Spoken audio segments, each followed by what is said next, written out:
So today we'll be gonna studying the last topic of our first chapter of chemistry, that is the combustion analysis. So combustion analysis को हम सबसे पहले define करेंगे, उसके कुछ process के बारे में पढ़ेंगे and then after that will be gonna relating towards the mass, number of moles, number of molecules and the mole ratio from the combustion analysis. Because SLO में ख़ास तौर पर मेंशन है कि आप मास को, नंबर ऑफ़ मोल्स को, number of molecules को और मोल रेशियो को थ्रू कंबशन एनालिसिस से डिफ़ाइन करें. So how we could do that. So उससे पहले हमें कंबशन एनालिसिस के बारे में इंफॉर्मेशन होनी चाहिए. So combustion analysis is a method use in both organic and analytical chemistry to determine. अच्छा, ये ब्रांच कंबशन एनालिसिस किसकी ब्रांच में आता है? ऑर्गेनिक और एनालिटिकल केमिस्ट्री दोनों की ब्रांचेज में आता है.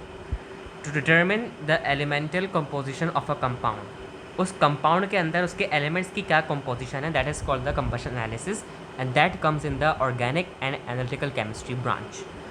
अगर इसकी प्रोसेस की बात करें, the sample is burn in the presence of excess oxygen, यानी कि ज़्यादा अमाउंट में ऑक्सीजन की प्रेजेंस में बर्न किया जाता है एक sample, converting all the carbon to carbon dioxide, carbon को कार्बन डाइऑक्साइड गैस में कन्वर्ट करना, and all hydrogen to water, और हाइड्रोजन को वाटर मॉलिक्यूल के अंदर कन्वर्ट करना. If the compound contains nitrogen या फिर सल्फ़र, अगर वो नाइट्रोजन और या सल्फ़र में से कोई एक चीज़ कंटेन करे, so these elements are converted to the nitrogen oxides like NO or NO2 and sulfur dioxide like sulfur SO2, जैसे कि हमने कार्बन में पढ़ा कार्बन डाइऑक्साइड. अगर हम मेजरमेंट की बात करें, the amounts of carbon dioxide and water produced are measure, दोनों आपके वाटर और कार्बन डाइऑक्साइड मेजर्ड किए जाते हैं from these measurements. The amounts of carbon and hydrogen in the original sample can be calculated, जो ओरिजिनल सैम्पल के अंदर जो उसके परसेंटेजेस थी वो हम कैलकुलेट करते हैं. Similarly the amounts of nitrogen and sulphur can be determined if present, तो हम उसके ओरिजिनल कंपाउंड से उन दोनों की परसेंटेजेस भी मालूम कर सकते हैं. एप्लीकेशंस की बात करें, this technique is use to determine the empirical formula. अब एम्पेरिकल फार्मूला क्यों डिटरमिन करते हैं, इसकी वजह क्या है? क्योंकि एक कंपाउंड को उसके सिंपलेस्ट होल रेशियो में डिफाइन करने के लिए हमें कंबशन एनालिसिस की ज़रूरत पड़ती है, and that combustion analysis gives the empirical formula. और how we calculate the empirical formula we already knows it. हम पहले मॉलिक्यूलर फार्मूला, एम्पेरिकल फार्मूला दोनों की न्यूमेरिकल सॉल्व कर चुके हैं of organic compounds. Measure total nitrogen in food to determine protein content. अगर मैं बात करूँ मैं जो हमारा प्रोटीन है, that are the nitrogenous compounds, तो उसकी प्रोटीन के अंदर नाइट्रोजन की मकदार काम अकाउंट करने के लिए काम आता है. एनालिसिस का मतलब ही यही है, टू एनालाइज या फिर टू सिंप्लीफाई, टू जज, टू डिटरमिन. और कंबशन यानी कि burn in the excess of oxygen. MCQ में आ सकता है, what does the combustion means? To in excess of oxygen when something is being burn. Analyse sulphur in petroleum products, petroleum products के अंदर सल्फर होता है. हिस्ट्री की बात करें, the method was developed in the early 19th century, 19th century के early में ये डेवलप किया गया था.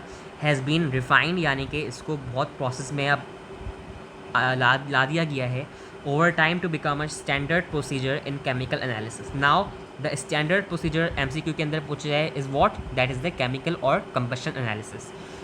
सो now after learning or after understanding its basic concept, we are now here to understand the main SLO of our AQUEB, and that is, first of all, we have a balanced chemical equation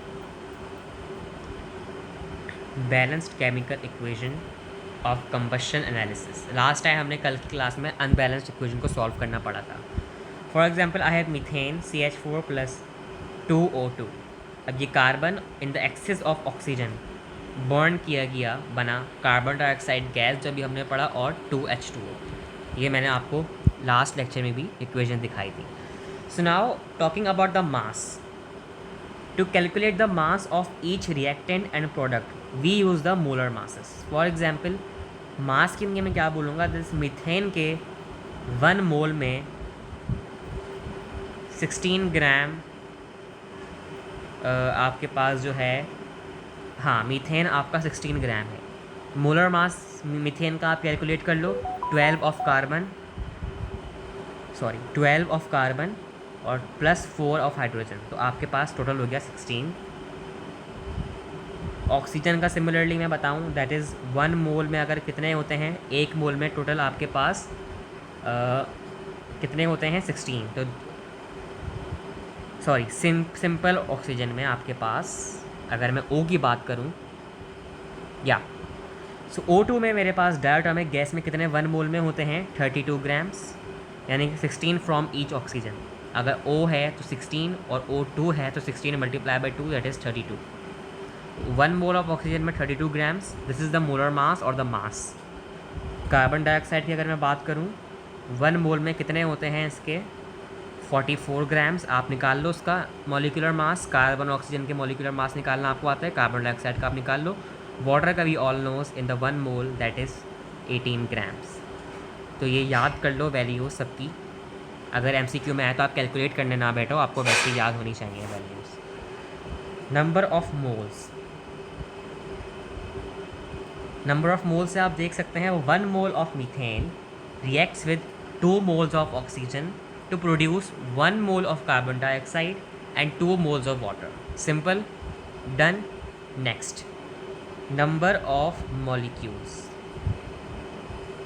Number of molecules का मतलब क्या है अभी देख लेते हैं। 1 mole of methane CH4 is equal to, molecules का मतलब 6.022 times 23 molecules per mole।